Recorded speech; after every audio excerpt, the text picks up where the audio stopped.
Okay, we are now going to start our Bracket 50, a very reflective set of presentations to celebrate this very long history that Brac has had, as long as Bangladesh itself. And what we have today are three sets of speakers speaking about three different themes, looking at Brac from three different angles. One will be just the history of Brac and really a history of how a very small organization. I did go and visit Brac in the very early 70s, and it was about, Mr. Abed and a couple of other people, including my cousin, and they had their office in a small little building in a residential area. Today, of course, Brac is huge. It's been advertised as the largest NGO in the world. And in Bangladesh also, it has many, many thousands of workers. So I think the history of BRAC is really how did an organization grow from that small in a very, very difficult period? And what kind of reflections, compromises, strategies did it have to make in order to become what is just by sheer durability one of the most successful organizations in the world? And in Bangladesh, we've been lucky to have many different kinds of non-governmental organizations doing excellent work at the field level. But I think BRAC has a number of lessons to teach us in terms of how you navigate your way through all the sort of constraints of, donor dependence for a long time, of a very poor country, of, tumultuous periods, natural disasters, and so on. So the first theme will speak to that. The second theme will speak to another aspect of BRAC that has been very consistent throughout, and that is its grassroots engagement with women and men from the poorest households, and with a very particular emphasis on women. And that too has been quite difficult because Bangladesh is a highly patriarchal society. So I think the people who will be speaking, and I'll introduce them in a minute, have had different experiences and insights into the kind of work that BRAC has been doing on that front. And finally, we talk of BRAC, I certainly talk of BRAC as a learning organization. And it has, from the very beginning, kept a record of what it's trying to do. So we have a working paper series in the days when we cycle-styled papers. So you have this very sort of primitive form of technology in Brac's working papers going back to the 70s. But over the years, of course, it has polished, it has developed, and one of its most successful interventions has been bringing lessons together of how you deal with that very, very hard to reach group, the very poorest. And so there will be, and BRAC has pioneered an approach which tries to integrate the multiplicity of constraints that keep people in absolute poverty. So the third session will be about BRAC's targeting the elder poor, which has become the graduation program. Um, One of the things I would like to say is when I think of BRAC, and I have been, as all the speakers that you'll be meeting in a minute have been, some have been involved very directly, they've been part of BRAC staff, some from the very beginning. Others are like myself, kind of fellow travelers who have been observing, researching. And one of the things I find about BRAC's history is its pragmatism. That I think Amartya Sen said that one of the reasons why Bangladesh has had an unexpected success is that it has never been paralyzed by the pursuit of purity that you find in very ideologically oriented initiatives, which either focus purely on the state or purely on private enterprise. BRAC tries to combine them. But what it has not lost in its history is A, that concern with justice for the very poor, and B, that it's a kind of an integrated approach that brings together economics, finance, and so on, but also legal rights, building citizenship and that side of it as well. We don't know how successful it has been. I mean, it looks to me like it's done extremely well, but we will have reflections from our speakers. Before I introduce the speakers, let me just say that there will be one more webinar to go. This is a part of the Development Studies Association pre-conference webinar. And there will be another webinar to go by the University College on the role of universities in shaping sustainable and just futures. And then, of course, we have the annual conference of the Development Studies Association from the 6th to the 8th of July, which is about just sustainable futures in an urbanizing and mobile world. And there is still time for people to register either for the pre-conference webinar or for the conference itself. So let me just introduce you now to the first set of speakers. The three themes are going to be the Brac approach as a global Southern enterprise, and I'm going to introduce the speakers for that. They are Shahaduz Zaman, who will be going first. He's a professor in medical anthropology, global health in Brighton and Sussex Medical School. He will be followed by Asif Saleh, executive director of Brac Bangladesh. And Asif will be followed by Tamara Abed, who is the managing director of Brac Enterprises. So let me now call on Shahaduz Zaman to open up the webinar. Thank you. Thank you, Professor Naila Kabir. Am I audible? You are. Okay. So the Brac History Project is still underway.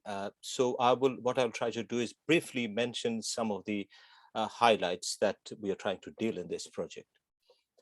Brac is a complex and highly diversified development entity globally, and originated from Global South. And it's important to keep in mind that unlike other known INGOs, those were originated in Global North in the context of an advanced economy. Brac was established in the aftermath of 1971 liberation war in Bangladesh, when the state, its economy, and its institutions were almost non-existent. And from that point, Brac has evolved as the largest NGO in the world that we have just discussed. And it has developed a model that has been successfully transferred to other global southern contexts. Various forces, of course, played a role, including the support of the international donors, the leadership of the organization, and the organization's unique way of interacting with the local reality. And through this project, we are trying to understand and document those processes. And what we see that in order to understand Brac, it's important to understand the embeddedness of this organization within the local history, and also important to follow how the life of this, the individual, the founder of this organization, Sir Fazli Hasan Abed, actually intersected with particular historical junctures of this country and shaped the organization. We would not understand Brac without understanding the political significance of the Bhola cyclone in 1970 or the Liberation War in 1971. The Bhola cyclone that happened in 1970 and in one of the coastal islands in Bangladesh is one of the deadliest natural disasters in human history, where more than 500,000 people died. Although it's just a natural calamity, but it also played an important role in the regional politics. The cyclone happened at a point when the tension between East and West Pakistan was always already in a tipping point. And despite of this huge casualty, the then Pakistan government, dominated by West Pakistanis, remained indifferent to this particular event. So this cyclone and the aftermath actually intensified the question of legitimacy of the state and solidified the need for the then East Pakistan's autonomy. And just after a year, through several political turmoil and a liberation war, Bangladesh emerged as an independent state. Now, visiting to that cyclone-affected area by Sir Fazli Hasan Abed, at that time he was a corporate elite and an aristocrat, actually had a life-changing effect. And he described how experiencing the suffering of his own country people and his political significance actually transformed the life world, his life world. And that's when he's got actively engaged in the humanitarian activities in that island, and he started the first humanitarian organization, HELP. And soon after the 1971 war started, Abed resigned from his lucrative job in Shellwell Company and dedicated his life for the cause of Bangladesh and helped the liberation war, and afterwards established Brac to rehabilitate the war-affected people. What we see that this experience of Ebola cyclone and the 1971 war actually generated a politics of belongingness, and which ultimately shaped the organizational ethos of Brac and also the way Brac knows and practices development. What we also see that over this last 5 decades, Brac has been navigating as a non-state actor, navigating through the state, through donor, as well as the market. And what we observe that Brac always has translated the idea of development by deeply engaging with the local reality, the needs of the local people, having a deep listening to the people, and facilitating the human agency. And and of course, Brac has always had global friends and allies, but there is a southern way of practicing development, and which needs to be understood through the southern framework. Current Brac is faced with a new kind of state, a new relationship with the donors, as well as a new kind of globalized and digitalized citizens. Once in one of his interviews, the founder, Abed, said that the future of Brac will depend on how Brac keeps itself relevant for the contemporary time. I'm sure that is what the current leadership is trying to deal with. So thank you. I stop at this point and I'll listen to the current leaders.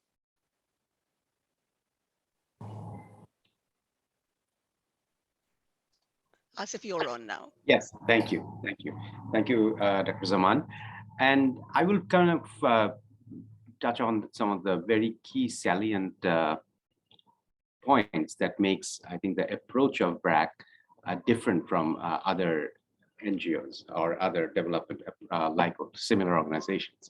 I mean, I think the first thing I would say that I think Brac looked at poverty as a complex problem that required multi-dimensional solutions and simplified solutions that works for the poor. So essentially, it was not a one-dimensional problem of lack of income, but rather there are many different types of reasons for which people are poor. That can be social structure, network, that can be lack of access to education, financial inclusion, healthcare services, many different things. So in all of these areas, I think that required sort of a solution, and Professor Kabir mentioned the word pragmatic. I think that's very important. Pragmatic solutions, simplified solutions that would be multidimensional, that would address some of these problems for the people living in poverty. So that looking at these from a very different lens and not looking for a magic bullet is a very important distinction.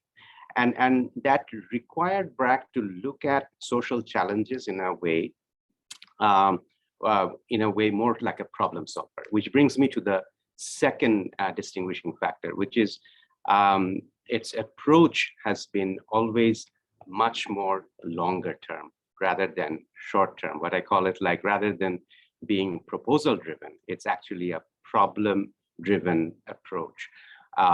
Looking at in many of these cases, these problems are interconnected. So looking at the interconnectedness of issues it was a very, very important part.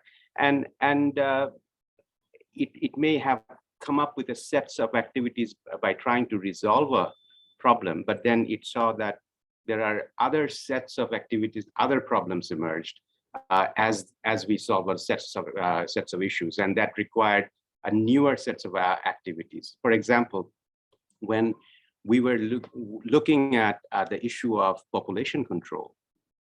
The first thing when we talked to the families, the first thing they said that we have so many children in our houses because we don't know how many will survive. So that actually was interconnected with a lot of different types of other challenges, right? So that means that if we are going to the root cause of the problem, we needed to address the issue of child mortality. And that required us to get into this whole, everybody knows about the oral rehydration therapy, the solution for diarrheal disease. That was the #1 killer for children in Bangladesh. And also a nationwide immunization campaign that happened in 80s, where Brac almost covered almost 1/3 of the country to immunize the children. And within just a few years, the immunization rate went from 2% to almost 80+%. So the interconnectedness is here that, with the reduction of children in a household, you have actually addressed a number of issues. I mean, the issue of women coming to workforce, women, the issue of nutrition, education, and also income as in general. So then it went on to address other issues like the issue of education, looking at education as a whole, that why parents were not sending their children to schools, and then trying to address those issues one at a time in that model that it came up with. So again, it was a very pragmatic, like a one-room model without focusing on infrastructure, but more on sort of the very high-end curriculum where we got the best experts of the world. But then the focus went on to how to deliver this very high-quality model at a low-cost setting so that the model can actually scale nationally. And this is where the vision came in. So we actually, rather than being driven by the vision of the funders, we actually showed a different alternative vision on how problem can be solved at scale nationally. And third one I would say is that the very important bit that, we looked at people, particularly people living in poverty, as infinite source of capacity and opportunity. And then we believe firmly that they have capacity. I mean, what in all our program design, I think the essential part that there is that social capital that people have by being in the community, but then they as we are kind of introducing new sets of activities in an economy that didn't have a lot of economic activities, that required building up of the capacity. And as you mentioned, Professor Kabir, that our focus went on to women. And women were not only the central point of our sort of target of our work, but at the same time, they were also the delivery vehicle as well, in a sense, whether it's our teachers, and we ran at almost 64,000 schools at one point in Bangladesh, to the healthcare workers, the volunteers. They were all women. And if you think about those early days of 70s and 80s Bangladesh, a very different scenario where women almost didn't want to come out of their households. They were kind of became a role model and bringing a transformation in terms of how women were perceived in the society. So that's focus on capacity enhancement was very, very central, so that whether Brac stays there or not, it didn't matter. It actually mattered that the capacity is built so that they can continue. Some of these teachers actually continued to become either a government school teacher or started their own schools even when Brac left. And last one is where Tamara comes in, is the looking at sustainability through market intervention as a whole. Looking at, I think that's a very important distinguishing factor, and I'll let Tamara discuss that at depth. Thank you. Tamara, back over to you. Thank you, Asif. So I will focus on one of the most fundamental ways in which Brac has had a different approach than many, and that is its use of markets, to further its work of poverty alleviation and empowerment of the poor. Through its social enterprises. And one of Brac's first social enterprises was Arong. Arong is now Bangladesh's largest and most successful lifestyle retail chain, selling handmade products and crafts. And it was started as early as the 70s to create market access for rural women and craftspeople to enhance their income and to be able to create more livelihoods in rural areas through crafts. Now, most of Brac's social enterprise ideas and initiatives came out of listening to people on the ground. And most were started actually within development programs. And because of that, as a natural extension, therefore, in sectors which are part of the rural economy, crops, livestock, poultry, aquaculture, crafts, etc. It's only when they started to grow and scale, and it wasn't possible for the development programs to run these enterprises anymore, to manage them anymore, that Brac separated them out of programs. And this was only in 2007. Let me give you an example of how enterprise activities were identified and started within the development programs of Brac, and then how Brac even built value chains and ecosystems to support the rural enterprises by micro entrepreneurs to flourish. In Brac's work with microfinance, it felt that the women who were taking these loans were often not investing in the right things to allow them to earn enough on their investment to be able to pay back the loan. And so Brac started thinking about some models of micro enterprises that these women would be able to run with some key inputs and technical assistance and training from Brac. And poultry was one such enterprise, and Brac trained women from its microfinance groups who were interested in poultry to start a very small poultry farm within their homesteads with hybrid chickens. And so Brac first started importing good quality day-old chicks to supply these to the women, as these were not available in the rural areas, and found that these hybrid chickens needed to be vaccinated. And so then Brac trained one person from each village or community as poultry vaccinators so that the women could get the service from this person. And then linked these poultry vaccinators to the government offices, poultry offices, to be able to source the vaccines from. As it did this work, it identified another problem, which was that a lot of these fridges in which the government vaccines were stored in these government offices were out of order. And it, sometimes it took, 3 to 4 months to fix these fridges. And so then Brac hired and deployed mechanics all over Bangladesh so that these government offices could call them as soon as their fridges broke down. They would not have to go through the government procurement system, which took a lot of time. And then, they would be fixed by these Brac mechanics for free. And then so these hybrid chickens also needed poultry feed because they didn't eat, what the local chickens ate, which is basically some worms and rice and whatever was available in the household. And then so Brac found that, for women to be successful in these enterprises in their homes, they would need good quality poultry feed. And then Brac set up feed mills to be able to supply poultry feed to them. Then when Brac started operating feed mills, it found that one of the main ingredients for poultry feed was maize. And Brac had to import that maize because Bangladesh was not a maize growing country.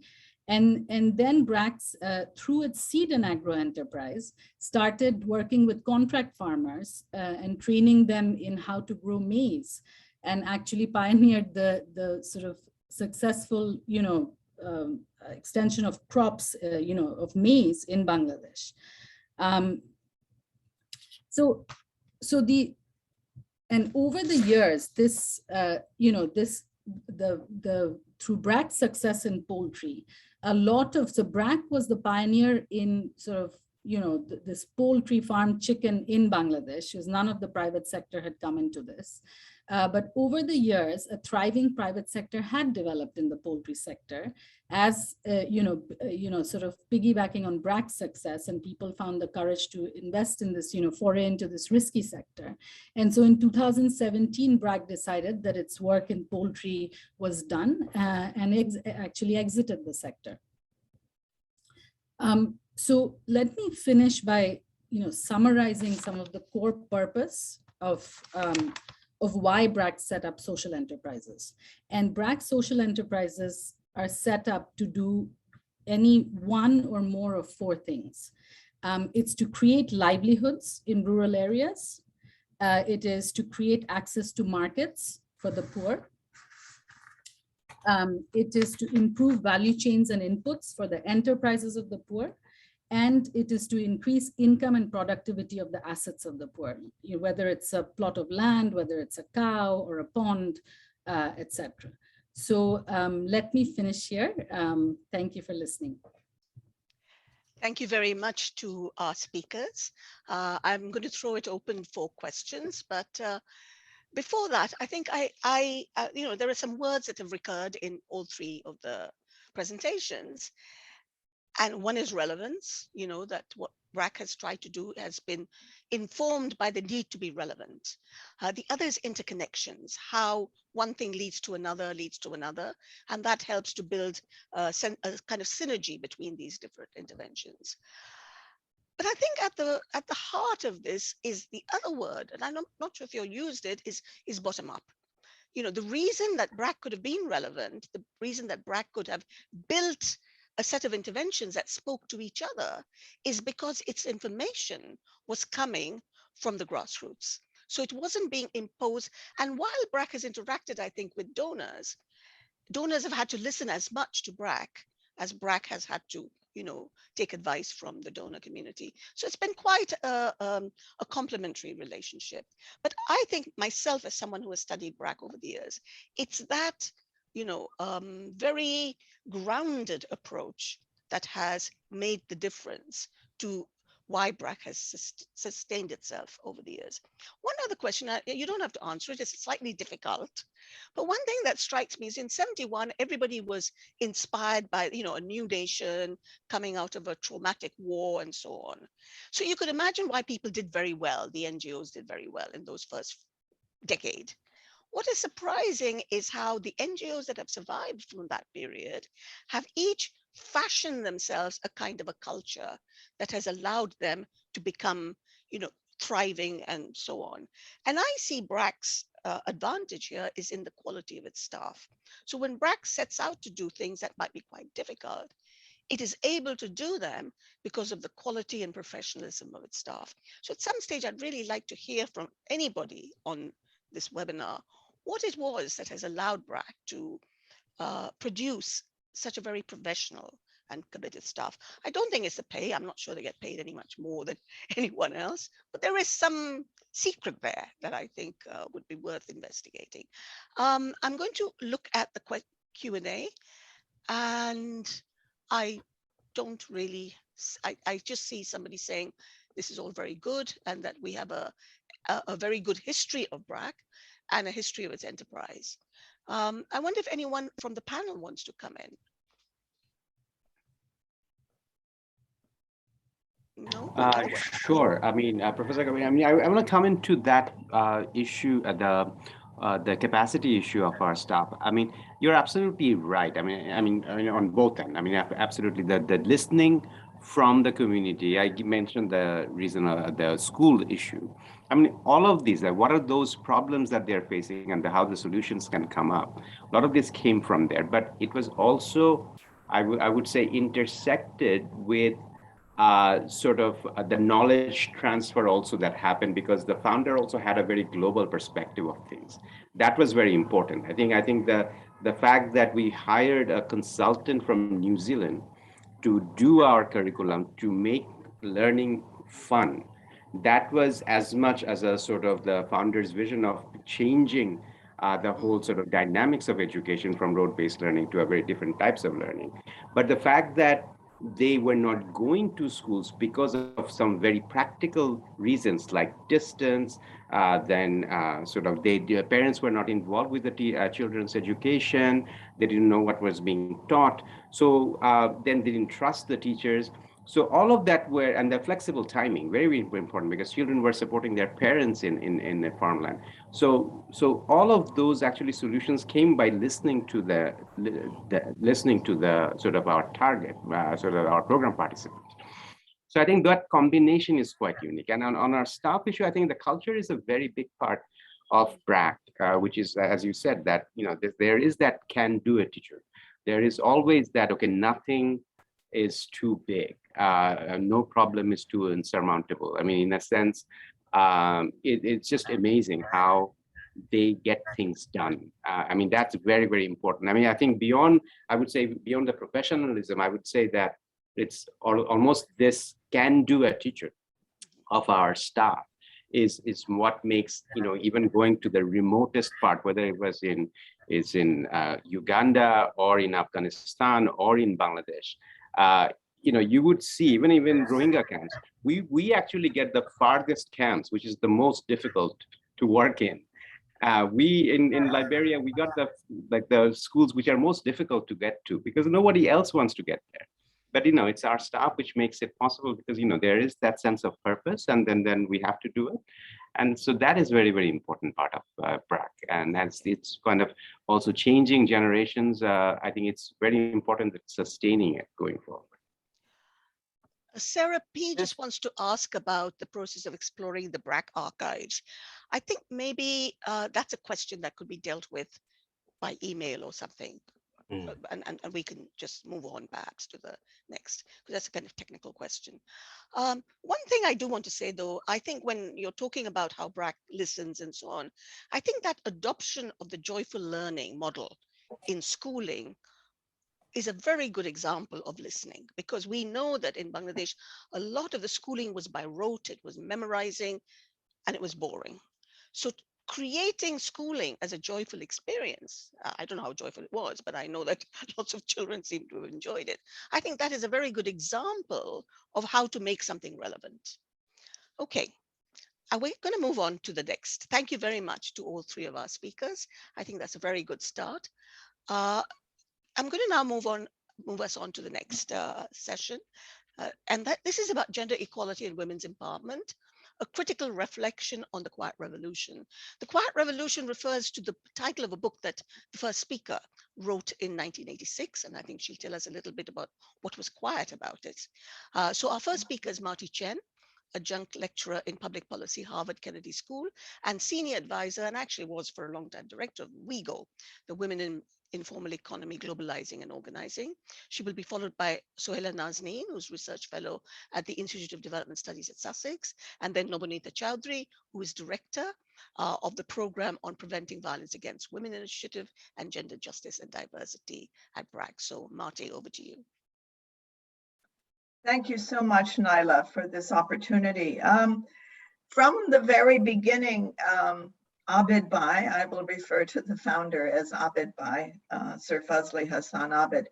He really saw women as the agents of change, and he viewed women-led development as the secret to reducing poverty and inequality.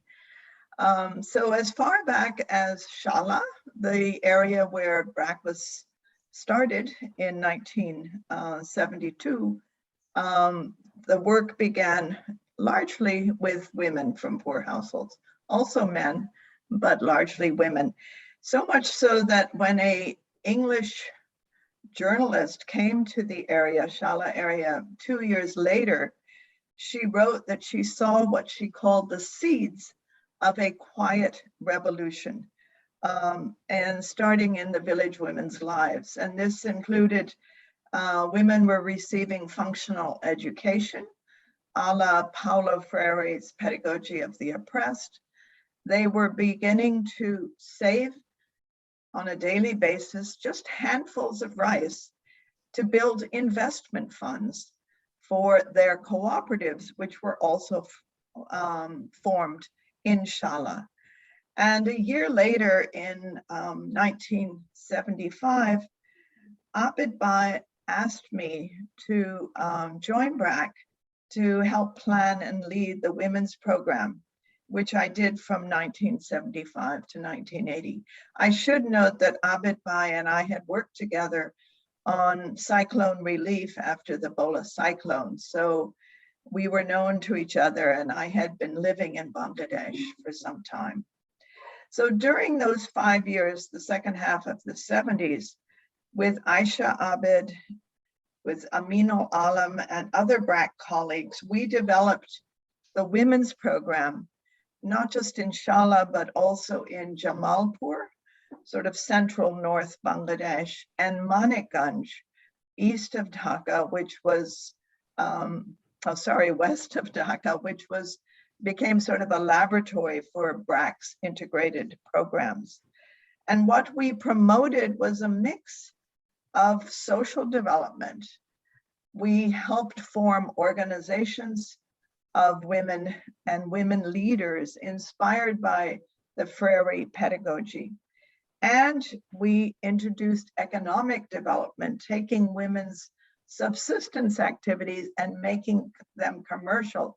As Tamara has just explained, poultry was one of those, and we started with the improved chicks and the paravets who did the vaccination and built out the whole ecosystem, as she said, in poultry and sericulture, in embroidery and weaving, many areas.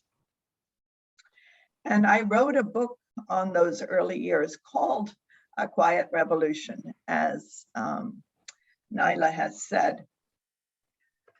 After 1980, Brac began taking what was planned in the 70s to scale.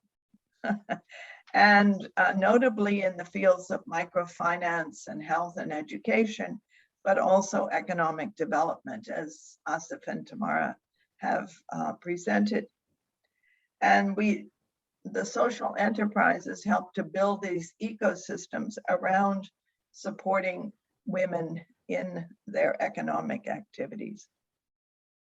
And women remain the primary focus of Brac's work, whether it was as the target beneficiaries or clients, whether it's as those who deliver the services. As Asif mentioned, women were hired as school teachers for the most part in the 64,000 schools that at one point Brac ran.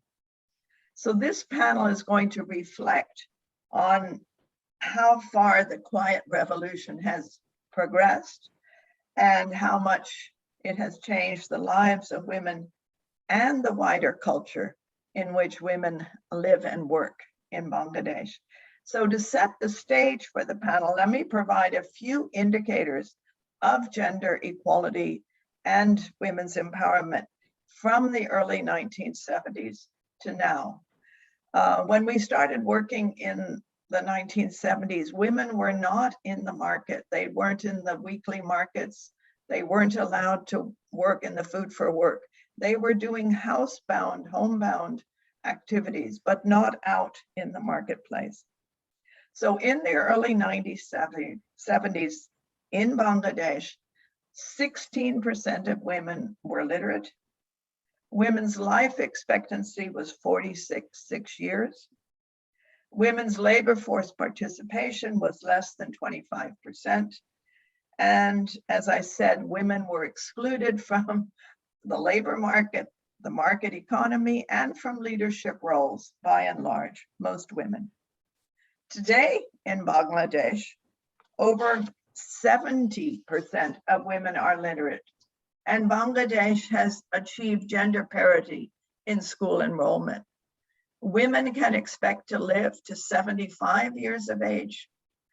Women constitute 60% of primary school teachers in the country. 2/3 of women in one study reported being involved in major household decisions, and 40% of women are members of self-help groups or other local associations. There is no doubt that Brac and other civil society organizations have contributed significantly to this progress for women in Bangladesh. However, there still is a question: to what degree and in what ways have women been empowered? Has the focus of Brac and other civil society organizations been more on what might be called gender equality, on the inclusion of women and girls in development, than on women's empowerment more generally? How much emphasis has been on women's collective agency and voice? So consider women's employment. For all the progress made, the labor force participation rate has increased, but it remains just below 40%. Women workers are still mainly in agriculture, in craft, and low-skilled wage jobs. Relatively few are in the modern industrial sector, with a notable exception of those in the ready-made garment sector. But most of those are young, unmarried women. While more than 30 million, it could be more million, I don't know, women in Bangladesh have received microfinance, less than 10% of rural enterprises in Bangladesh are owned by women. And those are mainly in tailoring, weaving, and craft production, and mainly small single person or family units. Moreover, there has unfortunately been pushbacks to women's empowerment from patriarchal elements in the society. And there have been setbacks in the progress made, including most recently during the COVID pandemic recession. So consider child marriage. Bangladesh still has one of the highest rates of child marriage in the world. Before COVID, nearly 60% of women between ages 20 and 24 had been married before they were 18. And this percent has gone up during the COVID crisis. So I'll turn this over now to Sohaila Nazneen, who will reflect on the evolution of Brac's approach to women's development over the years, and to Nobonita Chaudhry, who will reflect on Brac's approach to women's empowerment going forward. Thank you so much. Thanks, Marty. It's a pleasure to be here. So Marty has highlighted where Bangladeshi women were and where they're now, and also talked about in the 1970s when Brac started prioritizing women and focusing on women, and also the Freirean agenda of collective empowerment. What I will focus on, it's divided on 4 key points. So the first point is about, of course, 1970s, it's a radical start. Is the radical focus maintained over time? So in the 1980s, Brac shifted from that radical focus. And the focus, that's an organizational choice.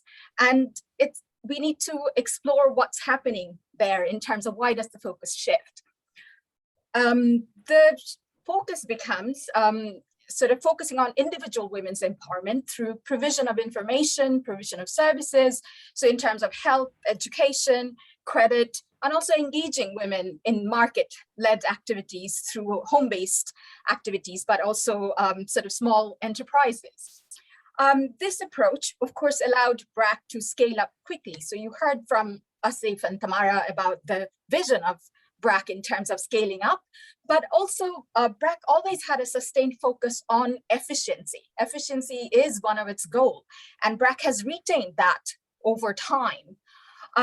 What is important to kind of dig a little bit more, that while this focus on efficiency and sustaining focus on individual women's empowerment is very, very important, it doesn't always match with when you want to do collective empowerment and build collective voice and agency, because that requires a different kind of focus on investment of staff time and energy.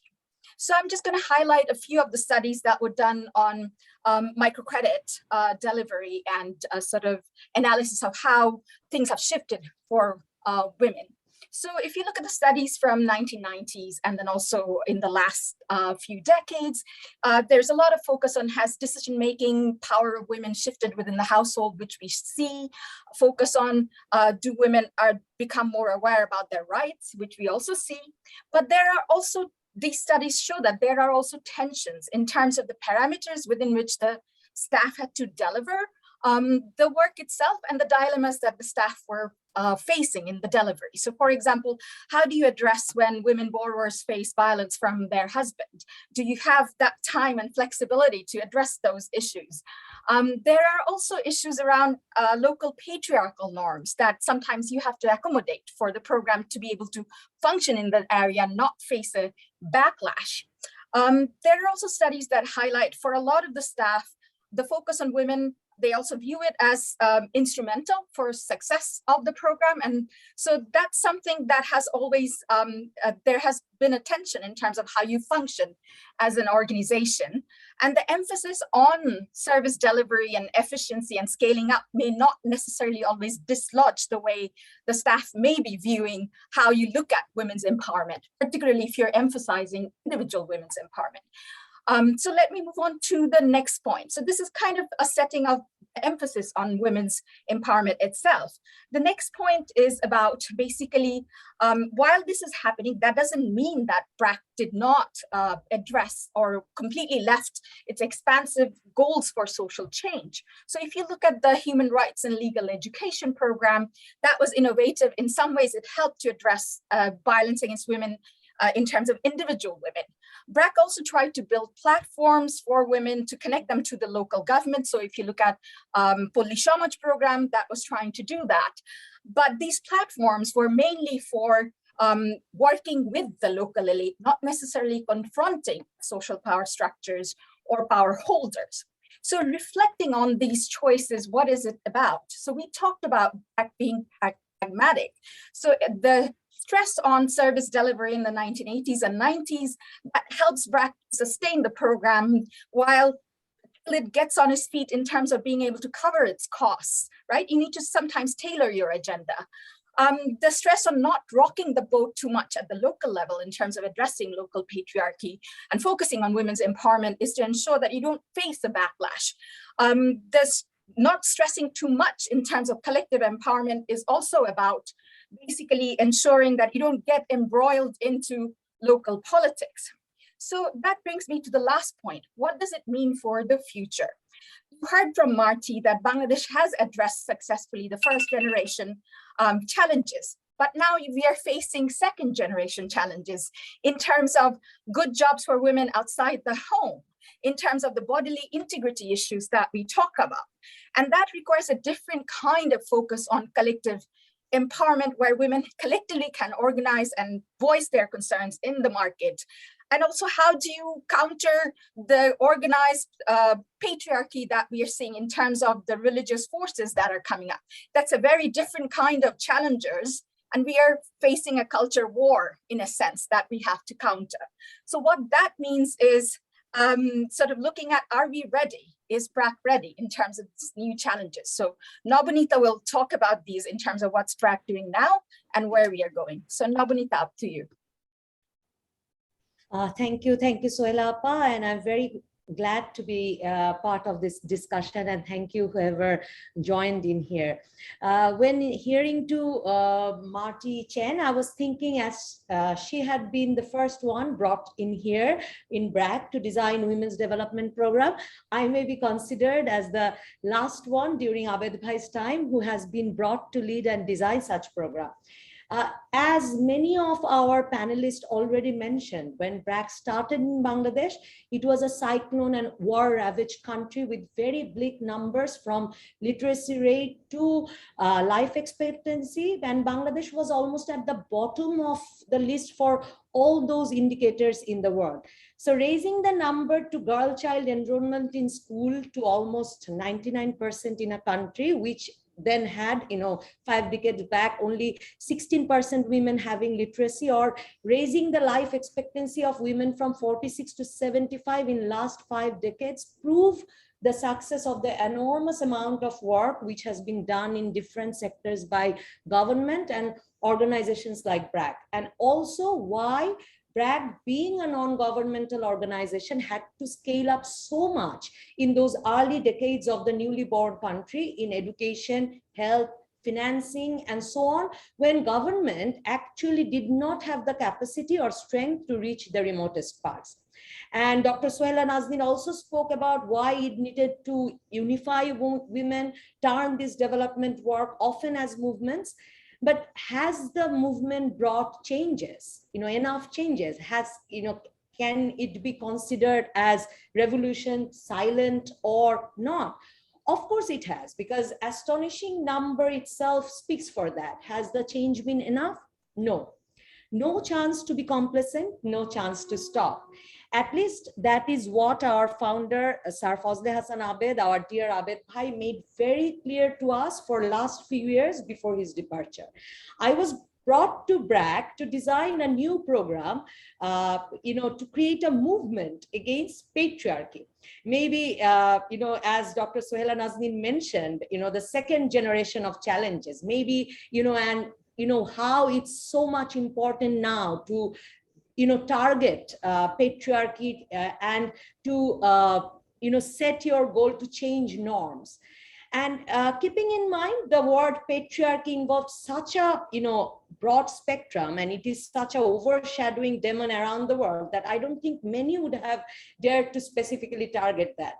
Brac, at the juncture of country's 50 years and its own 50th anniversary, when in many, mostly on Women Empowerment Index, Bangladesh has become the examples for around the world, wants now to ask why in a country where girl-child enrollment in primary school is above 98%, even higher than boys, the women in workforce is still below 40% and alarmingly decreasing. Marty Chen asked that too. Why, having made the world wonder with wonderful stories of resilience and success with microcredit and so many stories of families turning around with those small loans, women's access and control over resources are still so limited? Brac is asking these questions, deciphering these riddles and solving them with consolidating sporadic successful treatments of last few decades. As Dr. Naila Kubir said, Brac is a learning organization, and continuously questioning ourselves on these accounts rather than only focusing on numbers and analyzing the quality of our work with the answer to these questions is where we see our future work lie ahead. We'll end with one concrete example of the whole equation, which I tried to say. In our skills training program, we have been ensuring number from the very beginning. We have been giving training to majority of female students, giving them training on non-traditional skills too. But over the years, we learned that only giving training does not ensure they would be allowed by the family to practice the skill. That does not ensure that they would be given access to the market to sell the skill, and that doesn't ensure they would sustain in the trade when they are married, when they have children. So we are having to give them soft skills training, which includes training on interaction, confidence, financial management training, etc. Link them with master craftsmen in the market, or may do some infrastructural development of the market in lieu of them being welcoming to the women. We are doing couple counseling for our married trainees so that the husband or in-law support her in profession. As we have seen, married women face the most obstacles. With all this, what we do, we always thought close engagement with different layers of society, keeping the intersectionality in mind, is the most powerful tool for development success. Hence, we have also initiated a platform with elite leaders of the country of different sectors who want to bring change and take a stand against patriarchal practices, even when, as one of the leaders say, they are the unintended beneficiary of the patriarchal system. Just as we did in the 80s, Brac workers literally went to each household, and in 10 years, from 250,000 children who were used to die from dehydration, that we have seen 0 death from that cause. We hope and we see changing the norms and questioning the patriarchal practices with close engagement with the communities, along with whatever development work we do, is the future. And that is the future we are walking to it, towards. Thank you very much. Thank you, Navanita. And we have a little time for questions, but let me also say that I think between you all, you highlighted, I think, the dilemma that an NGO like Brac faces. And that is, on the one hand, the need to become financially sustainable so that you are not dependent on donors for the rest of your history. But on the other hand, the time you need to put in if you are to build up this, Sohila called it the culture wars. If you are to build up an alternative culture, which is based on gender equality and is hospitable to the idea of women's rights. So I think, Brac has opted very strongly to become sustainable, but along the way, it has lost some of the time it could put in to developing women's groups, developing collective action at the grassroots level. I don't know what the solution out of that is, but it is a very real dilemma. I'm going to open it up to questions, but Greg, did you want to come in with that point that you wanted to make, or do you want to do it later? Later? Okay. One is the strong focus on, this is from Sam Hickey, strong focus on women. How has Brac managed to avoid the charge of responsibilizing women? In other words, sort of devolving responsibilities for poverty reduction and so on, and service delivery onto women. So has Brac avoided that? How has it avoided that? And the other comes from Jahid Noor. Transition from education to employment is still a challenge. How does Brac want to address this challenge? So anyone on the panel can come in. I think it's time that, and Brac realizes that too, that responsibilizing women or just considering women as the sole agent of change will not actually bring enough change. And that is why, questioning the norms, changing the traditions which are harmful for the society, which are patriarchal, that's very much important. And that's where, our work lies. That's where we want to engage the society. That's the discussion we want to start in the society. And, if I even answer the question by Jahid Noor, that yes, that's the biggest challenge now, linking from education. And should we say education? Because we see a very large gap from the primary school enrollment to the girl children who can actually go and finish the middle school. So why the dropout, and why we cannot ensure the high level of enrollment which we have ensured in the primary school throughout. So as Marty rightly mentioned, that Bangladesh is one of the countries with highest rates of child marriage. So yes, the transition has many gaps, and I think Suhaila rightly mentioned, the second generation of challenge lies in addressing the second generation of challenges, and those are the patriarchal challenges. So norm change is the way forward, and Brac realizes that. Brac includes works on that in everything it does in its fifth decade. Does anyone else on the panel want to come in? On that question, or on any of the anything? Okay, so there is another question in the Q&A box, which is about what is Brac's main takeaway from community engagement? Because for gender equality, to push that, there is sort of the cultural norms and issues that you have to deal with. I think there's no clear-cut answer in terms of answering that question. One is, of course, what are the kind of norms that you're dealing with, and what can you push, given what is it that you're facing, right? So, for example, in terms of violencing individual women in the credit cases and what was happening, so there, as you're hearing from the community and what is going on, and as your workers are flagging what may be the issues behind why that is happening, you, in a way, your response needs to be programmatic, but at the same time, you can't sort of create a disruption in the whole community, because then you won't be able to function. So it's a tightrope that you walk in terms of listening to what's going on, but understanding what can be pushed. But at the same time, then that brings up the issue of certain things you may push immediately, in terms of if you have a legal aid program and you're providing legal aid services, just the fear of that at times sort of ensures that women are not facing violence. And we have heard that in our studies on intimate partner violence, sort of talking about, well, you guys have empowered women too much and now we can't do this, right? So there's that grumbling. But there's also the bit about then what are the issues where issues are so extreme and stuff that you can't push, or it's not the right time. Then when is the right time?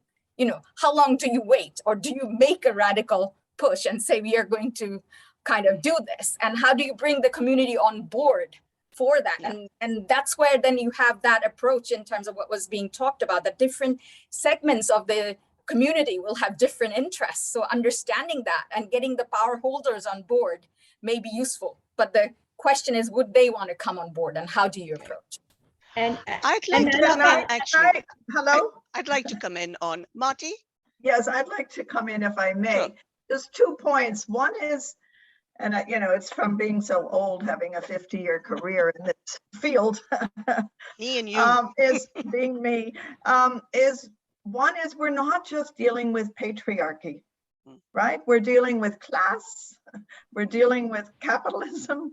I mean, the ready-made garment workers, it's capitalist interests that have made their working conditions so despicable in many ways. So, and the other is that without the collective organization and collective agency and voice, it's very, very hard for individual women to fight these battles. And so I think the whole, one of the challenges for Brac is to think about the collective agency, the collective organization, because these are powerful interest groups. And it's the intersection of women's identity as women, as workers, as members of poor communities, and they're fighting major battles. So the collective is critically important. Okay, I think on that, we'll move on to the next presentation. Thank you very much. That was a very thought-provoking and leaves us with no ready-made answers, but never mind. I think Brac is a learning organization and it will continue to learn. So our next segment is on one of the ways in which Brac's learning is communicated and feeds into development initiatives in other parts of the world. And so we have here Aude Montesquieu, Senior Advisor, Strategy and Digital Innovations for Scaling Economic Inclusion with Brac Institute of Governance and Development, to be followed by Syed Hashmi, Professor at the School of General Education of Brac University, and Greg Chen, who's Managing Director of Brac's Ultra Poor Graduation Initiative. So I'm going to hand over to Aude for about 7 minutes. Thank you very much, Naila. So it's a great honor to be here, and I'm going to talk about our experience globalizing Brac's targeting the ultra poor approach. In the mid-90s, we heard from Mr. Asif Saleh how Brac recognized that its anti-poverty economic programs were not reaching the very poorest, and how Brac conducted intensive field observations, extensive discussion with its staff, and with local communities, and came up with a homegrown model to bring about economic and social transformation in the poorest households. The model was named Challenging the Frontiers of Poverty Reduction, Targeting the Ultra Poor Program. It's a bit of a mouthful, but we'll say TUP for short. And TUP has been rolled out by Brac in Bangladesh from 2002 onwards. The model itself consists of a closely monitored, multi-dimensional, highly sequenced big push intervention over 18 months to help the poorest develop sustainable livelihoods and increase their assets and income, and also really significantly minimize their chances of sliding back into extreme poverty. Over the years, Brac has extended this program to reach over 2 million households with cohorts of 100,000 female heads of households accepted into the program each year.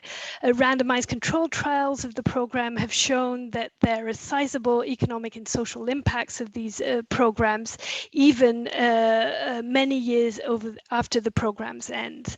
While Brac's Targeting the Ultra Poor program represented a real breakthrough, it was really through strong partnerships that the knowledge was able to globalize. And key champions in globalizing this effort was CGAP and the Ford Foundation. And I'm going to speak now about 3 main takeaways from our experience with Hashmi here in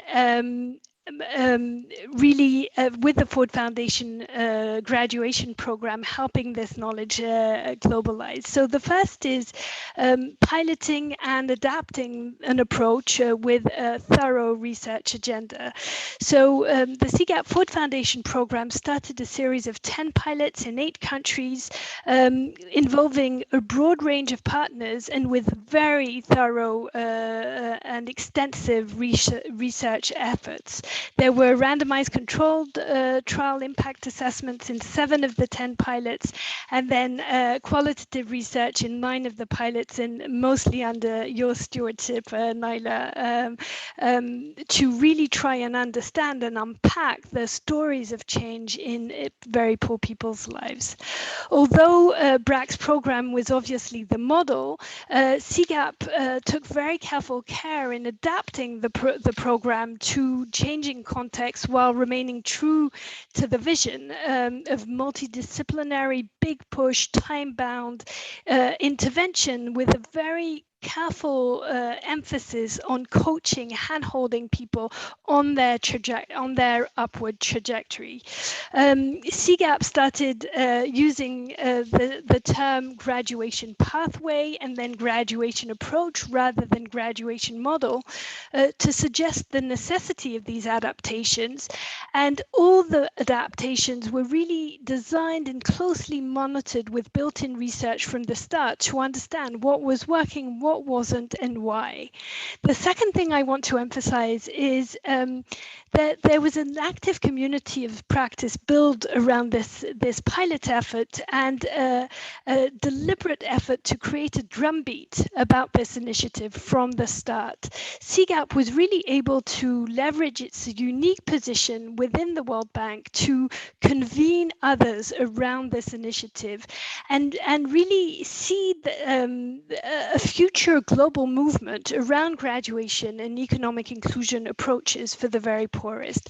As of 2009, we started organizing regular global learning events, first in Bangladesh at Brac, in Dhaka, and then in Paris, in Washington, and in different places each year. We really tried to go beyond the first circle of those implementing, piloting, researching, funding the pilots, and expanding to others who might be able to shift the needle within their development agencies or within their governments, and start including this type of an approach in their programs. Since the early results were shown to be that the program was having strong impacts on the lives of the poorest, we deliberately pushed for the research results to be shared in the form of preliminary findings, with the idea that we'd be creating a drumbeat around these results, and we'd be readying the policymakers to when the results would be actually published. The last thing I want to talk about is how partnerships were really essential to influence national policies. Each year we did the rounds in each of the countries where the pilots were implemented and beyond in new countries, Philippines, South Africa, Peru, and in several states in India, Bihar, Jharkhand, Odisha, to really seed dialogue with policymakers with a lot of patience and persistence. We also developed tools, state-of-the-sector analysis, cost-benefit analysis to show the feasibility and the interest of this type of program. And after a 6-month consultation with the community of practice, we really realized that this initiative would scale through embedding this type of program onto social protection policy making. And so in 2017, we spun off this work from CGAP, and we created a new global partnership within the Social Protection and Jobs Group of the World Bank. In July 2017, Hashmi and I went over to the Partnership for Economic Inclusion at the World Bank, and with the idea that this partnership would help accelerate the adoption, the innovation, and the scaling of economic inclusion programs by leveraging large World Bank investments. You have a minute left. By leveraging large World Bank investments in IDA countries. Thanks a lot, and I'll turn over to Hashmi. Thank you.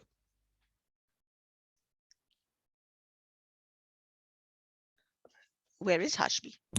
Yes, I'm here. Thank you.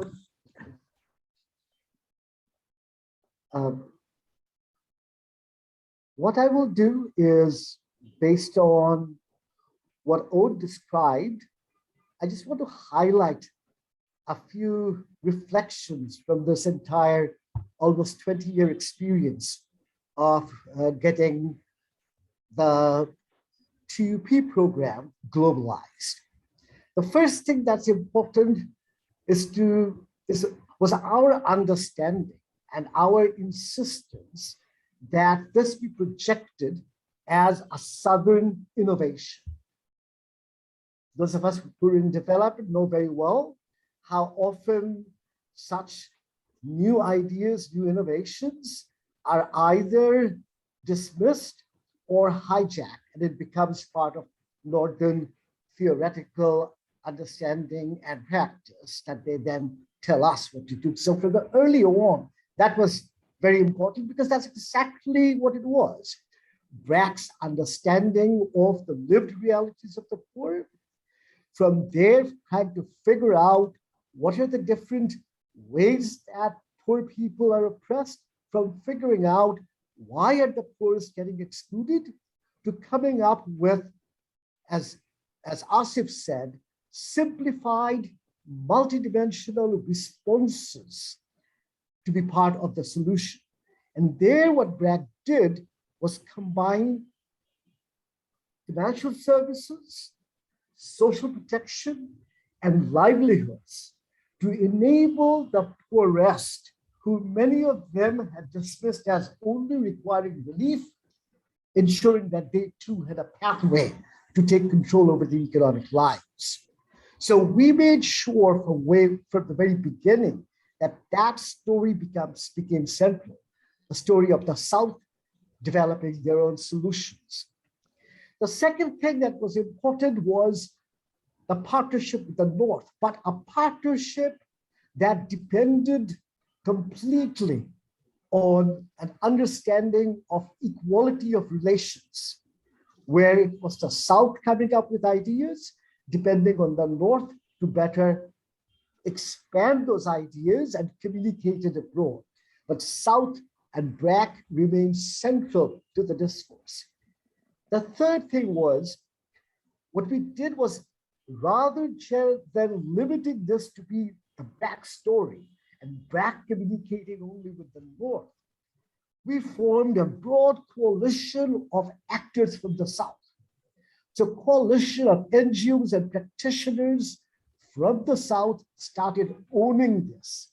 And that gave us greater strength to then have these discussions with the World Bank and other multilateral and bilateral agencies, the South leading. Another thing that was central is to bring in the best researchers to focus on the issue. And because at that time, randomistas were dominating the theoretical space of impact, we contracted Abhijit Banerjee and Esther Duflo, who later on went on to become Nobel Prize winners, and Dean Carlin, one of their colleagues, and Naila to do work on the qualitative Not an assessment. RCT. I didn't do an RCT. No, you said to do the qualitative assessment. I was just saying those. And that provided weight that what Brac did was being validated by the entire international group of the best minds that were there. And that was important. So, and then lastly, we made sure that the group that would focus on this, that would lead this within the World Bank, the Partnership for Economic Inclusion, that BRAC became a central part of that. And BRAC provided grants to the World Bank to allow that to happen. So while, of course, the grant size was smaller than what the World Bank was putting in, BRAC provided equal partnership in that too, as one of the funders. The last point I wanted to make was important to discuss with policymakers in their own terms, policymakers from the South. And I'm very happy to report that this has been taken up by many, many, many countries, and that this is now part of our development wisdom. And anybody working on social protection, working with the poorest, always these days talk about this as one of the strategies, whether one adopts it or not, but it becomes part of the social protection discourse on the poorest. Thank you. Thank you. Greg? Yeah, so great to listen in and hear the reflections that Ode and Hashmi have had and they've really pioneered the spread of the TUP and graduation approach outside of Bangladesh from positions that were adjacent to and closely connected with BRAC historically, but not always within BRAC. And so those relationships with CGAP, where I also worked with Ode and Hashmi for some time, I was able to see their work and really admire, frankly, the longevity and the sophistication with which they approached spreading a good idea from BRAC in the South across the globe. Let me say though, I might differ with Hashmi and Ode slightly in that I think on BRAC's terms, that the success of that spread still has several more chapters to go if it's to achieve what we wanted it to achieve. And here I come back to some of the comments from earlier in the discussion, which is the question of scale. And I think graduation has spread and proliferated in many small experiments. And so the adaptation side of graduation that Ode referred to has been a major success. It's not a copy paste from Bangladesh. It's rather a spread of core concepts and ideas and principles. Having said that, BRAC, to its DNA, sees this question in terms of the global numbers of extreme poverty and SDG 1. And by that, pre-COVID numbers, we took as a ballpark figure about 100 million households living in extreme poverty and about 500 million people. And if we think about it on those terms, graduation has a huge amount left to do. And therefore, our strategy in BRAC is to consider how to better influence governments such that they have the confidence to take this up at a scale that can address the problem at a scale that BRAC has addressed poverty in Bangladesh. So let me just posit that chapter is still left to be written, and our success on that is still uncertain.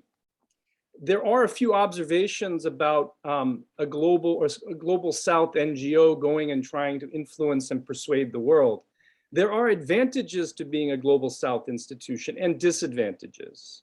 And I'm beginning to learn this a bit better in my new role. But some of the advantages are, I think in southern markets and southern countries, the credibility of BRAC having done it in Bangladesh is just very powerful. And so other southern governments take notice that this is not an idea coming from somebody's PowerPoint in graduate school, but it's come from practice on the ground. That's a hugely credible and persuasive source. I think the fact that we do it at scale in Bangladesh is also, an important demonstration capability. But I think the approach that Ode and Hashmi have taken to spreading it also acknowledge that there are some disadvantages. One is that BRAC was persuaded about the power of graduation long before we had to go get Northern universities involved in generating the so-called evidence base. And in order to get the funding and to bring the Northern institutions on, we needed Northern evidence bases. And this is where the randomistas and the RCT became very important. It also became very important to engage CGAP and the World Bank and to develop those kinds of partnerships.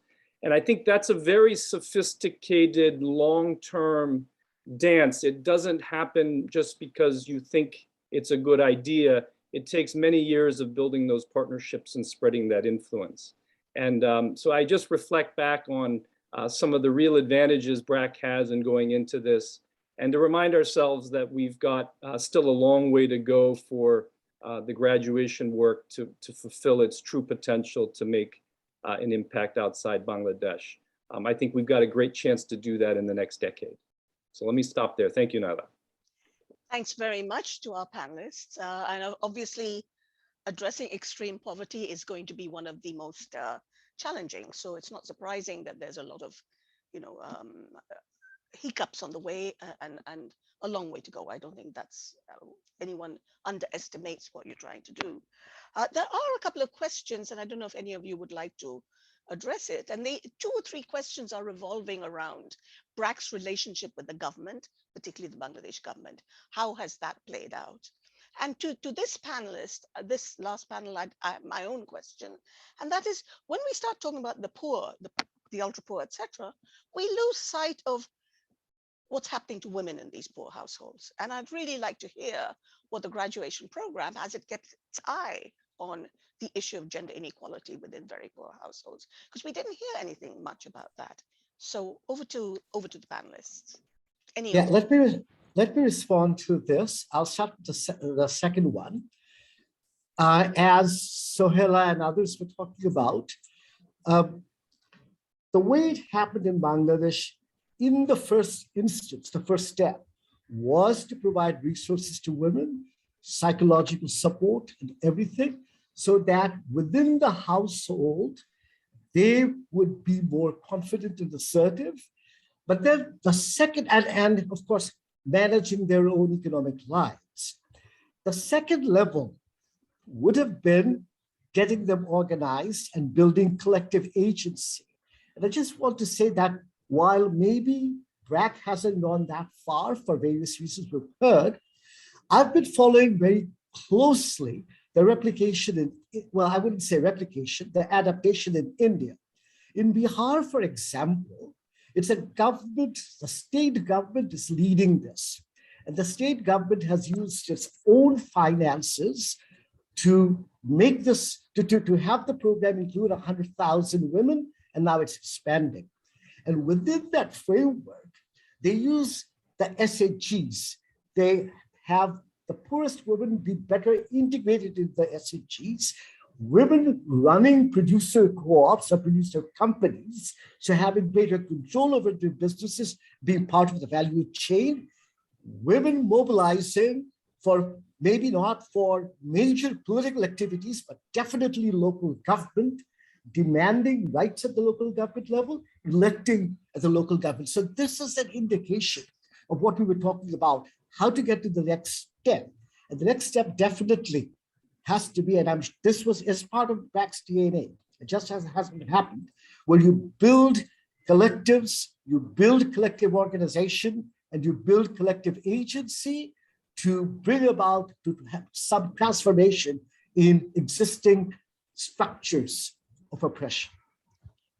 The first question, Brac with the government, while Brac has had tremendous success in like education and health, working with the government, in here they haven't, and I think Brac needs to reflect on, I mean, I've got my own ideas why, but that's a separate story. However, the one great thing that Abed did in his visionary way of situating Brac is bringing in, as the chair of Brac, someone who has close ties, maybe not, I'm talking about Awami League, but the bureaucracy, who has great convening power with the bureaucracy. In fact, that's why in the 5-year plan, graduation in our social protection program, the government plans, it's there.